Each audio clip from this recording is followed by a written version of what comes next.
भारत की सभी नदियों को हम आज एक ही वीडियो में पढ़ेंगे। भारत की नदियों को मुख्यतः चार भागों में बांटा जाता है।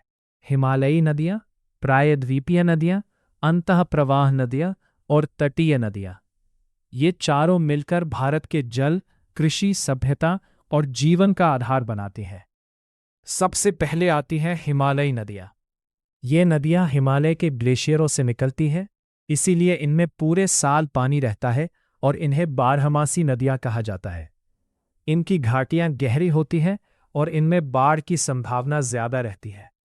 हिमालयी नदियों में सबसे पहली प्रणाली है सिंधु नदी की।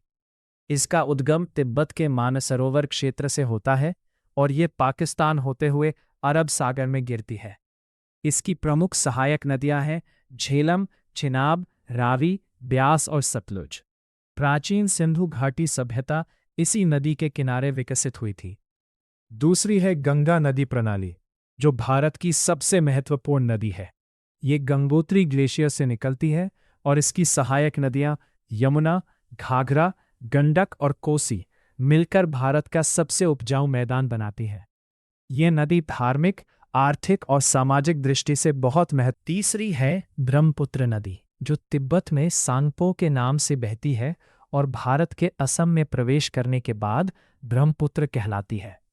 ये बहुत चौड़ी नदी है और इसमें बाढ़ बहुत आती है। अब आते हैं प्रायद्वीपीय नदियों पर। ये नदियां भारत के दक्षिणी पठार से निकलती हैं और मुख्यतः वर्षा पर निर्भर होती हैं।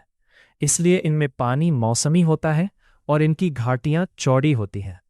इनमें पूर्व की ओर बहने वाली नदियां जैसे गोदावरी नदी, जिसे दक्षिण गंगा कहा जाता है, कृष्णा नदी, कावेरी नदी और महानदी बंगाल की खाड़ी में गिरती हैं और डेल्टा बनाती हैं। इसके विपरीत पश्चिम की ओर बहने वाली नदियां जैसे नर्मदा नदी और ताप्ती नदी अरब सागर में गिरती है और एस्टुअरी बनाती है। नर्मदा नदी का रिफ्ट घाटी में बहना एक बहुत महत्वपूर्ण तथ्य है। तीसरी श्रेणी है अंतःप्रवाह नदियां, जो समुद्र तक नहीं पहुंचती। ये ज्यादातर राजस्थान के शुष्क क्षेत्रों में पाई जाती है। इसका प्रमुख उदाहरण है लूनी नदी, जो कच्छ के रण में समाप्त हो जाती है। अंत में आती है तटीय नदियां। ये छोटी और तेज बहाव वाली नदियां होती हैं जो पश्चिमी घाट से निकलती हैं।